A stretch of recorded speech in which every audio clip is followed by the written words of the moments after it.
cas bi ma waxtaan ci ak Ousmane Tounkara suma benn frère bu ñuy wax Alassane Diogo dëkk Paris moo ma jox numéro présenté woon ma ko fekk na balaa boobu sax jot nañ xamante Ousmane Tounkara ak man parce que bi muy taxawal 1 million marche ñëw ba Sénégal boobu ñu ngi nekkoon temps manko ñu ngi ñëwoon na seet suñu pour wax ñu projet 1 million marche bi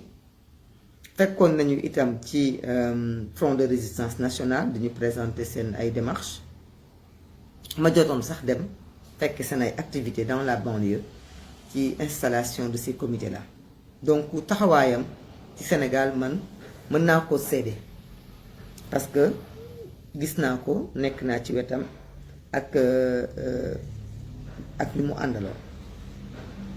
ma boole ko ak xale bu jigéen boobu wax ko pour ne ko gannaaw yow dama lay gis ngay def ay thème ay live ci ay thème dama la ñaan nga def ci nga xeex ci nga xeexal ko ci dossier bi mu jël dossier bi nag xeex ci yemul rek ci xeex ci làmmiñam parce que loolu mbiru jullit la boo mënu dara nga wax ci sa làmmiñ mu wax ci làmmiñam lu mu mun mais mu yëkkati itam ci dooleem muy ci alalam liggéeyam ñaqam dimbale ko xale bu jigéen boobu di ngeen comprendre ni loolu moo tax duma wax turam mais ñu bare xam nañu dossier bi may wax ni parce que suivre nañ ko fii ci réseaux sociaux yi man mii maa ko seede parce que xale bu jigéen bi moom moo ko wax ne ma moom ak soxnaam yëkkati nañu xaalis bu bare lu ëpp $1000 xaw ma daal di koy dimbale kon loolu dama koy seede ndaxte ñu bare ñu ngi ci réew mi di xeex te kenn dara jaralul leen yëkkati seen dërëm di ko ci def mais man maa seede ni mu yëkkati na alalam jàppale ko sénégalaise boobu nga xam ne mu ngi woon ci ay jafe-jafe te mënoon na ko cee bañ a fekk du fekkoonte ne du lu ko ñor mënoon na ko cee bañ a fekk ndaxte def bii nii bu du woon tey situation bii nii man duma ko waxal parce que moom foog naa ne jubluwu woon pour nit ñi xam ko mais nag jullit bu sa moroomu jullit nekkee ci ay jafe-jafe li nga war a mën a def mooy nga seedeel ko la nga ko xamal ci lu baax yàlla dafa ne sax boo ko xamalee lu bon denc ko bu fekkente ne dafa génn àdduna waaye moom mu ngi dund mais man lu baax loolu laa ko xamal ci waxin bi am na lu ñu ci mën a jooyanti comme ni ma ko doon waxee ci kaawu Assane Diouf mooy ñun ñëpp ay jigéen lañu ay yaay lañu bëgg nañu Sénégal kuy xeex nga xeex ak des arguments mais ñëpp yemuñu ñëpp bokkuñu man mën naa wax ba eggal te xëy na duma mer am na keneen koo xam ne xëy na mënta wax te xolam génnul am na keneen koo xamante ne neneen ak neneen dañuy ñaan rek bépp communication bu waaye mën a def mu def ko ak manière yoo xam ni du choquer ak du heurter kenn loolu moom la ñuy ñaan ñun ñëpp mais malgré cela tey Sénégal li muy dund on a vu beaucoup de choses yu nga xam ni mu ngi am te daawul am te li ko indi mooy nit ñi dañ leen di pousser à bout nga nekk sénégalais gis sa réew gis ay nit di ko caxat-caxatee te mënoo ci dara ça peut pousser des gens à sortir d'eux-mêmes donc xëy na loolu moo tax ñu gis yenn dérive de langage yi mais ay la yéwén Ousmane Tounkara ñépp nangu nañu ñépp xam nañu ni du terroriste mënta doon terroriste gouvernement sénégalais dañu war a delloo ci seen xel parce que dara gënul doon gàcce ngay xeex sa doom nga jàpp ni yow dalaa mënoo ci moom dara ba pour nga mën a jot ci sa doom boobu indiwaat ko ci sa loxo toroxal ko comme ni nga def Assane Diouf il faut nga accuser ko de terrorisme ñun ban xeetu peuple lañu ñun dañoo fàtte ni Amérique googu ñu bëgg ñuy bind ay lettres pour ñu jël suñu doom yi takk leen delloo si leen ni président Macky Sall na fàttaliku ni Amérique googu li ko jur mooy suñu ay maam lañ doon jël takk leen dugal leen ci ay gaal yóbbu leen suñu ay maam dañ leen jël takk leen dugal ci ay gaal yóbbu leen Amérique loolu moo waral Amérique moo tax Amérique am kon war nañu mën a dem ñun àdduna di dox ba ñu am suñu ay doom yoo xamante ne dañu jaar par tous les moyens ñii ci géej gi ñii jaar ci ay immigration irrégulière ñii jaar ci ay faux papiers ñii jaar ci leneen ba ex États-Unis di liggéey di teral seen ay mbokk di dimbale ay nit parce que man seede naa di dimbale ay doomu aadama man mii seede naa ko da fekke naa ko nga bëgg a jot ci ñooñu nga accuser leen ne ay terroriste lañ ay reykatu nit lañu ba nga jël ko ñu takk ko encore dugal ko ci avion comme ni ñu defoon Assane Diouf delloosi ko Sénégal pour nga mën koo toroxal mais lii dafa ëpp ban xeetu politique moom moo jar lii ñun on se rend même pas compte mais président Macky Sall le gouvernement il se rend même pas compte que ñu ngi nekk ñoom di déconstruire li nga xam ni moom la Sénégalais yi construiroon ci seen bravoure ndaxte tey foo dem ci àdduna bi danga fay fekk ay kër Serigne Touba mu nekk ay këru jàmm ñu fay def ay Bamba Day ba ci États-Unis boobu nga xam ni maire bi sax day ñëw fekk si Bamba Day bi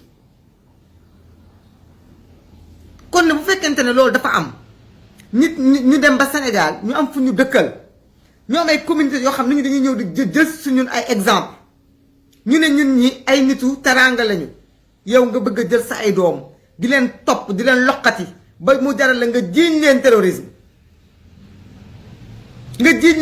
tout simplement pour ñu expliquer tu ne penses pas que yow li ay nit def ay des décennies et des décennies à construire yow nga bëgg ko déconstruire yow ci diggante fukki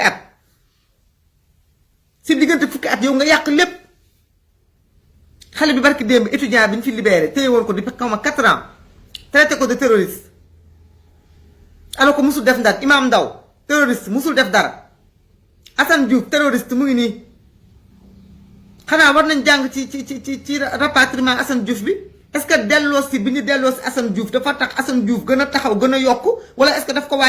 wàññiwul dara ci li mu doon xeex tey la gën a am pas-pas tey la gën a am xadar tey la gën a am engagement kon nañu xam ne jël Ousmane Sonko traité ko de terroriste Ousmane Tounkara indi ko Sénégal loolu mënul yàq engagement wo li mu mën a yàq mooy njëriñ bi mu amaloon askanam taxawu bu mu amoon askanam yéen dimbaliwu leen nit ñi joxu leen xëy joxu leen gont joxu leen sécurité nit ñi di débrouiller seen bopp di xëyal seen bopp di dimbali ay nit ngeen jël lañu yor bu ko nangu ndax lan ànduñu ak yéen lii dafa ñaaw ba fu ñaaw yem. am na nag lu ñu ma partagé ma di bëgg balaa mbir mi di gën a sore ma partagé ko muy lii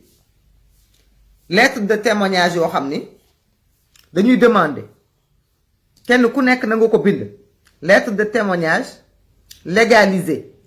pour soutenir Ousmane Tounkara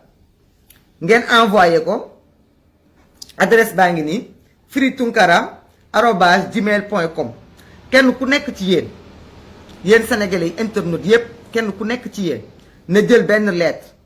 bind ko lettre de soutien lettre de témoignage légalisée muy nga témoigner nga bind man Maimouna Bousso maa ngi seede ni Ousmane Tounkara du terroriste activiste la sénégalais la bu engagé wu patriote pour xeex pour réewam maa ngi koy soutenir nga yónnee ko freetounkara@gmail.com adresse baa ngi ni ku nekk ci yéen na ko bind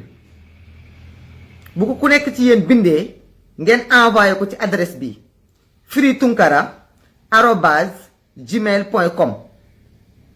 freetounkara@gmail.com ngeen envoyé ko bu ko kenn si yéen bàyyi yéen ñépp na ngeen ko bind bu kenn ku nekk xeeb mbiram mail la rek da ngeen di bind lettre de témoignage kenn ku nekk ci yéen ngeen seede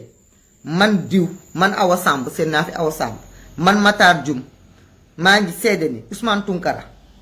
citoyen sénégalais la boo xam ni activiste la patriote la xeexkat la pour réewam bañkat la pour réewam du terroriste is not a terrorist ngeen bind ko ngeen jël ko envoyé ko freetounkara@gmail.com bu ko defee avocat mi dinañ ko boole ci dossier mi pour que ñu xam ne moom mii de du terroriste moom mii di activiste la ni muy doxalee même su fekkente ne man d'accorduma ci dama ni